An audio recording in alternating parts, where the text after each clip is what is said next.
Hello guys welcome to my channel maths.nepal मा आज हजुरहरूलाई क्लास 2 को इन्ट्रान्स एक्जाममा कस्तो खालको क्वेसन सोधिएको हुन्छ र त्यसको वर्कसिट र एक्जाम्पल पनि हजुरहरूलाई सेयर गर्दैछु। आज केही कन्फ्युजन भएमा कमेन्ट गर्नुहोला। ल हेर्नुस्, क्लास 2 को इन्ट्रान्स एक्जाममा कस्तो क्वेसन सोधिएको हुन्छ। ल हेर्नुस्, सुरुमा रहेको छ प्लेस भ्यालु। यसमा चाहिँ प्लेस भ्यालु सोधेको हुन्छ, जस्तै what is the tens digit in 48। यो वान्स भयो र टेन्स भयो। टेन्सको प्लेस भ्यालुमा कुन नम्बर छ त 4। त्यसै गरी अर्को रहेको छ डबल डिजिट। डबल डिजिटको चाहिँ हजुरहरूलाई के सोधिएको हुन्छ, एडिसन र सब्ट्र्याक्सन। क्लास 1 मा चाहिँ सिंगल डिजिटको एडिसन कि त सब्ट्र्याक्सन सोधिएको हुन्छ भने क्लास 2 मा कस्तो सोधिएको हुन्छ त एडिसन र सब्ट्र्याक्सन 2 डिजिटको सोधिएको हुन्छ मेनली। त्यसै गरी रहेको छ सिम्पल मल्टिप्लिकेसन र डिभाइड। यसमा चाहिँ सिम्पल खालको मल्टिप्लिकेसन र डिभिजन सोधेको हुन्छ, जस्तै 7 into 3, 7 3 जा कति हो र 36 डिभाइड बाई 6, 6 कति जा 36 हो। त्यसरी डिभिजन पनि सोधिएको हुन्छ। र अर्को रहेको छ concept, what is the half of 50, what is the half of 100। यस्तो खालको कन्सेप्ट खालको क्वेसन चाहिँ सोधिएको हुन्छ। त्यसै गरी अर्को रहेको छ वर्ड प्रब्लम। यसमा चाहिँ वर्ड प्रब्लम खालको क्वेसन सोधिएको हुन्छ, जस्तै Riya had 35 apples and gave 14 away, how many are left.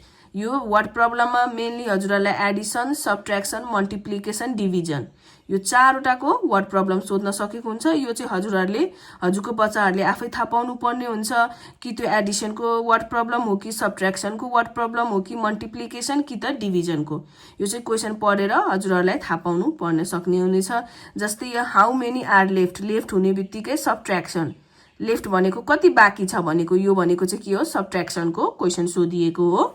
त्यसै गरी अर्को रहेको छ टाइम एन्ड मनी। आइडेन्टिफाई 1 दर्जन days of the week, skip counting by 5 seconds or 10 seconds।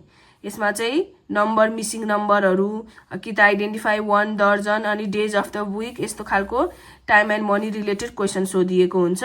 हजुरहरूलाई क्लास 2 को इन्ट्रान्स एक्जाममा कस्तो क्वेसन सोधिन्छ त्यसको वर्कसिट, एक्जाम्पलहरू सेयर गर्दैछु। केही कन्फ्युजन भएमा कमेन्ट गर्नुहोला। आफ्नो बच्चाहरूलाई घरमा यस्तै क्वेसनहरू प्र्याक्टिस गर्नुहोला। इन्ट्रान्स एक्जाममा पक्कै यस्तै क्वेसन आउनेछ। नम्बर 1 मा रहेको छ फिलिङ द ब्ल्याङ्क्स। यस्तो फिलिङ द ब्ल्याङ्क्स खालको क्वेसन सोधिएको हुन्छ। यो चाहिँ मेनली 1 मार्क्सको क्वेसन हुन्छ। जस्तै 5 + 0 कति हो त, यो चाहिँ एडिसन भयो। 5 मा 0 जोड्दा 5 नै हुने भयो। त्यसै गरी 4 into 2 कति हुन्छ, 8। त्यसै गरी अर्को रहेको छ 40 + ड्यास इक्वल्स टु 52। अब यहाँ 40 मा कति नम्बर जोड्दा 52 आउँछ त, 2a। यो चाहिँ हजुरहरूको बच्चाले आफै थाहा पाउनु पर्ने हुन्छ। अनि face value of 8 in 782, face value सोधेको छ। यो प्लेस भ्यालु होइन। प्लेस भ्यालु भनेको वान्स, टेन्स, 100 भयो। फेस भ्यालु भनेको चाहिँ 8 को 8 भयो। अब 8 पछि कतिवटा नम्बर छ, एउटा भनेपछि यसरी 0 लेख्नु पर्यो, फेस भ्यालु लेख्नु पर्यो। पहिला 8 को जुन नम्बरको सोधेछ त्यो नम्बर सुरुमा लेख्ने र त्यसपछि कतिवटा नम्बर छ त्यतिवटा 0 थप्ने। जस्तै 8 को 8 भयो, 8 पछि एउटा नम्बर छ, एउटा 0 थपेँ मैले। त्यसै गरी ई नम्बरमा रहेको छ 6 10s + 3 1s। यो चाहिँ प्लेस भ्यालुको यहाँ एडिसन दिएको छ। यो चाहिँ हामीले 6 को 6 लेख्छौँ र 1s को 1s लेख्छौँ। 1s को प्लेस भ्यालुमा के भयो, 3 भयो र 10s को प्लेस भ्यालुमा के भयो, 6 भयो। यसरी यो त इजी नै भयो। त्यसै गरी अर्को रहेको छ फ्राइडे कम्स आफ्टर। फ्राइडे चाहिँ के पछि आउँछ त, Friday comes after Thursday. Thursday पछि फ्राइडे आउँछ। त्यही सोधेको हो, फ्राइडे चाहिँ के पछि आउँछ भनेको, फ्राइडे कम्स आफ्टर थर्सडे। त्यसै गरी 42 is odd or even number. 42 के हो त, अड हो कि इभन हो, इभन हो। मेनली 1 देखि 20 सम्म बच्चाहरूले अड र इभन थाहा पायो भने, सिके भने त्यसपछिको जति पनि ठुलो नम्बर उहाँहरूले सक्नुहुनेछ। Circle the odd number. यहाँ चाहिँ अड नम्बर चाहिँ हामीले सर्कल गर्नुपर्ने हुनेछ। 33 अड नम्बर हो कि 12 हो कि 54 हो त, 33। 33 इज अड नम्बर। यसलाई हामीले यसरी सर्कल गर्छौँ पेन्सिलले। 24 इज रिटर्न ह्याज। यहाँ चाहिँ नम्बर नेम्स दिएको छ, वर्डमा लेखेको छ, यसलाई चाहिँ हामीले नम्बरमा लेख्छौँ 24। त्यसै गरी अर्को रहेको छ नम्बर नेम्स। यहाँ चाहिँ हामीले स्पेलिङ लेख्नुपर्ने हुन्छ। ठ्याक्कै यसको अपोजिट दिएको छ यहाँ 159, 1s 10s 100 भनेपछि कति भयो त, यो 159। यसको हामीले नम्बर नेम्स लेख्छौँ 1s 10s 100 भनेपछि 159।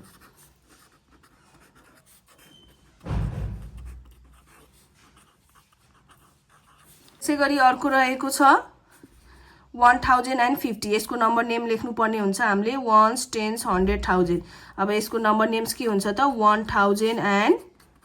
1050 हजुरहरूले 1000 100 यस्तो स्पेलिङहरु चाहिँ आफ्नो बच्चालाई प्र्याक्टिस गराउनु पर्यो यो 100 र 1000 को उहाँहरु जहिले पनि झुकिन्छ स्पेलिङ रङ लेख्नु हुनेछ 1050 त्यसै गरी रहेको छ 8 * 7 8 7 जा कति हो त त्यो लेख्नु पर्ने हुन्छ यो चाहिँ टेबलले लेख्नु पर्ने हुन्छ क्लास 2 मा त हामीलाई 1 देखि 10 सम्मकै टेबल चाहिन्छ त्यही भएर टेबल चाहिँ हजुरहरूले आफ्नो बच्चालाई 1 देखि 10 सम्मको प्र्याक्टिस गराउनु पर्ने अब 8 7 जा कति हो त 56 त्यसै गरी अर्को क्वेशन रहेको छ रेक्टेंगल हैज ... भर्टिसेस अब रेक्टेंगल फिगर सँग कतिवटा भर्टिसेस हुन्छ त यो भर्टिसेस भनेको यस्तो कर्नर पोइन्ट 1 2 3 4 कतिवटा छ त भर्टिसेस भनेको 4 यसमा चाहिँ भर्टिसेस सोध्न सक्छ साइड सोध्न सक्छ कर्नरहरु यस्तो खालको सोध्न सक्छ जुन पनि फिगरको स्क्वायरको ट्रायंगलको रेक्टेंगलको सर्कलको यस्तो सोध्न सक्छ यहाँ चाहिँ चारवटा फिगरको हजुरहरुलाई आउनु पर्यो त्यसै गरी 81 / 9 यहाँ चाहिँ डिभिजन सोधेको छ यो पनि हजुरहरुलाई 1 देखि 10 सम्मको टेबल आयो भने बल्ल डिभिजन सक्छ मल्टिप्लिकेसन पनि त्यस्तै हो 1 देखि 10 सम्मको टेबल आइसी बल्ल सक्छ त्यही भएर एउटा 1 देखि 10 सम्मको टेबल हजुरहरुको बच्चाले पढ्यो भने डिभिजन नि गर्न सकियो र मल्टिप्लिकेसन नि गर्न सकियो अब यहाँ 9 कति जा 81 त 9 9 जा 81 5 कति जा 50 5 10 जा 50 त्यसै गरी क्वेशन नम्बर 2 मा रहेको छ एडिसन अब यो 5 + 2 कति हो 7 0 + 7 कति हो 7 1 + 1 = 2 एडिसन र सबट्र्याक्सन हजुरहरुलाई केही कन्फ्युजन छ हजुरहरुको बच्चा आउँदैन भने मेरो भिडियो पहिलाको भिडियो हेर्न सक्नुहुनेछ त्यसमा मैले एडिसन र सबट्र्याक्सन कसरी हामीले इजी तरिकाले आफ्नो बच्चालाई सिकाउन सक्छौं त्यो शेयर गरेको छौं त्यसै गरी 7 + 3 रहेको छ कति हुन्छ 7 + 3 10 यहाँ चाहिँ दुईटा नम्बर आयो दुईटा नम्बर हामीले सँगै लेख्न पाउँदैन पछाडीको नम्बर 0 यहाँ लेख्यो 1 कहाँ जान्छ क्यारी ओभर अब यो तीनटै नम्बर जोड्नु पर्ने हुन्छ हामीले 1 + 5 + 4 कति हुन्छ 10 10 फेरि 10 आयो 0 यहाँ लेख्छौ अगाडिको नम्बर यहाँ लेख्छौ अब 1 + 2 + 1 = 4 क्वेशन नम्बर 3 रहेको छ सबट्र्याक्सन यो पनि 1 भन्दा बढी मार्क्सको सोधिएको हुन्छ र 2 मा 1 घटाउने 2 - 1 = 1 5 मा 0 घटाए 5 6 मा 3 घटाए 3 त्यसै गरी अर्को रहेको छ 2 - 9 सानो अब 2 त सानो भयो 2 मा सानो नम्बरबाट ठूलो नम्बर घटाउन मिलेन अब 2 मा 9 घटाउनु पर्यो घटाउन मिल्दैन सानोबाट ठूलो भनेसी हामीले के गर्छौ साइडको नम्बरबाट बढो लिन्छौ यहाँ 12 भयो 6 बाट यहाँ 1 दिए हामीले 5 भयो अब बल्ल घटाउँछौ हामीले 12 मा 9 घटाउँदा कति भयो 3 5 मा 6 घटाउँदा मिल्दैन फेरि यहाँ 5 के भयो 6 भन्दा सानो भयो भनेसी यहाँ छेउकोबाट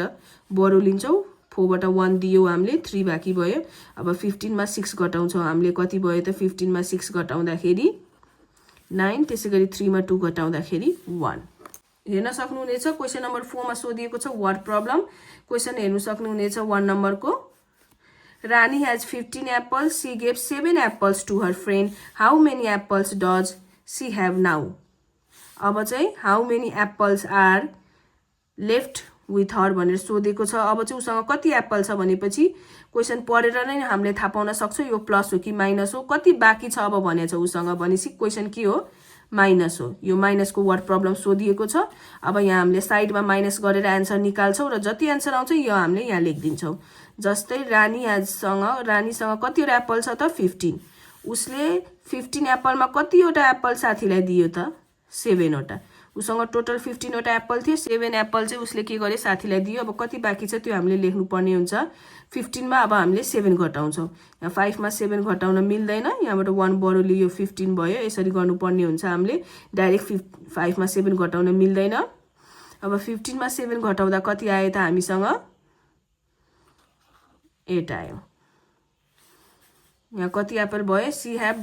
apples now she have 8 apples now यसरी गर्नुपर्ने हुन्छ वर्ड प्रब्लम भनेको क्वेशन नम्बर बी मा रहेको छ Raju bought 24 chocolates and gave 12 to his friend how many chocolates are left with him यो क्वेशन पनि के को भयो माइनस कै भयो यसमा चाहिँ माइनस प्लस मल्टिप्लिकेसन डिभिजन जेको पनि यसरी नै वर्ड प्रब्लम दिएको हुन्छ यो चाहिँ हजुरहरूले थाहा पाउनुहुन्छ यो प्लस गर्ने हो कि माइनस हो कि मल्टिप्लिकेसन हो कि डिभिजन हो यो वर्ड प्रब्लम चाहिँ 4 वटाको सोधिएको हुन्छ एडिसन सब्ट्र्याक्सन मल्टिप्लिकेसन डिभिजन अब इन्ट्रान्स एक्जाममा जे पनि टिचरले सोध्न सक्छ यो बी नम्बरको क्वेसन पनि के भएछ त माइनस के रहेछ टोटल राजुसँग कतिवटा चक्लेट उले किन्यो 24 मा उले 12 चाहिँ के गर्यो आफ्नो साथीलाई दियो अब उसँग कति बाँकी छ भनेर क्वेसनले सोधेको छ 4 मा 2 घटाउँदा 2 मा 1 घटाउँदा 1 भनेपछि कतिवटा चक्लेट बाँकी रहेछ उसँग 12 चक्लेट्स आर लेफ्ट विथ हिम यसरी गर्न सक्छौं हामीले हजुरहरूलाई केही कन्फ्युजन भएमा मलाई कमेन्ट गर्नु होला म त्यही कन्फ्युजन रिलेटेड हजुरहरूलाई अर्को नेक्स्ट भिडियो हाल्ने छु thank you for watching my video